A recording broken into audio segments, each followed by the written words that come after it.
Hello everyone, I'm your host Kimberly Gonzalez and welcome back to the Self-Love Corner. I'm your self-love sister and I wanted to wish everyone a happy Rare Disease Day.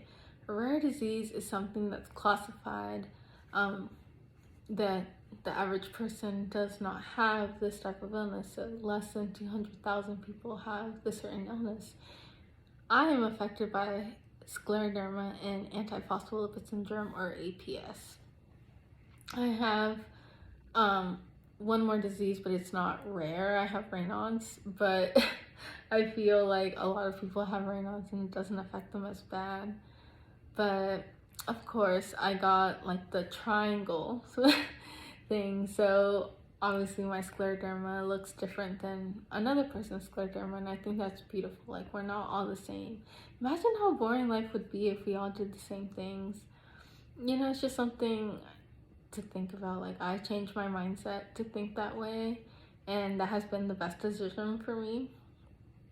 You know, thinking that, you know, my life is awesome. I don't know what I'm gonna do that day, or if tomorrow I'll feel good or bad. We don't know. It's like a roulette, you know, you just don't know. But today was a good day for me. I get lab work once a week or every 2 weeks, depending on how good my blood levels are. I was put on a blood thinner at 21 due to me having 2 strokes. That's when I was diagnosed with APS. But something that I wanted to mention is how grateful are we for the healthcare system. I know I have a really good nurse, and I'm actually excited to see her, and we talk about stuff other than my illness. We talk about fun places that I should try to eat. I mean, concerts she's been to and stuff like that. We just have a great time, and she's wonderful. She's really great, and I'm really happy. So, and I always tell her, like, please never leave this office, and she's like, no girl, I'm gonna stay here for a while. So that's really great, because when you have someone that kind of knows your veins, like for me, because of my scleroderma, I have really tight skin around my arm and my veins are not visibly well. But she's been getting my veins good on like the first try, which is so rare. Most of the time I have to get stuck like 3 times, 4 times. But once she found like a really good vein, she always sticks me right there, and you know, I just have to make sure I drink water. But yeah, like that's been a complete life changer for me. Like, just going in there, and I'm super positive because I'm like, oh, she's gonna get it. She's gonna get my vein. And you know, it's really discouraging when you find someone that doesn't listen to you, or doesn't, I mean, you know your body more than anyone else.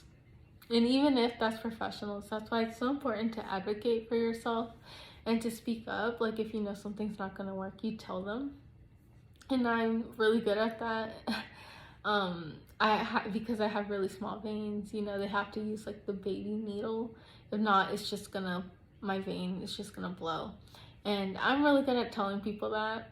And you know, sometimes they look at me like I'm crazy because they're like, I'm the professional. But like I've been really good at getting like a really good healthcare system where they actually listen to me. And that's super important. But that's why I always like to say like my needs, and I think that's why it's so important to advocate. So a few things that you can do is share your rare disease. I think it's super important. You know, be open about it. And of course, when you're ready, when it's your time, you know, share, and you'll find a community that's really welcoming, and you'll find people with either similar things or someone who's going through the exact same illness as you.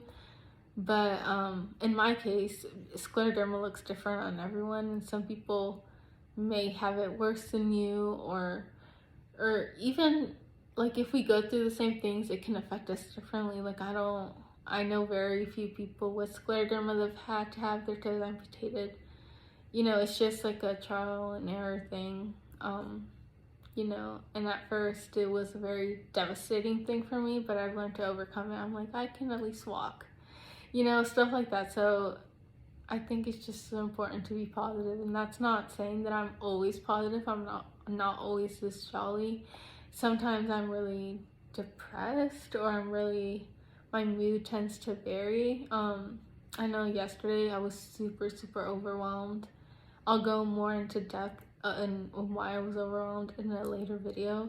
But it was just a very hard day for me mentally, and I just got home and I crashed. Like, I can, I'll go to sleep for like 4 hours and I still wake up tired, and that's something that not the average person does. They can take like a 30-minute nap and they feel recharged and great. And for me, it's like, even if I take a 4-hour nap, which is, I'm super blessed I can do, but I will still wake up tired. And that's something that a lot of people don't understand, that with chronic illness, we're always tired, and we cannot do. And sometimes I'm laying in bed and I'm like, how are you? I'm like, I'm tired. And they're like, well, you haven't even done anything. But yeah, that's chronic illness for you.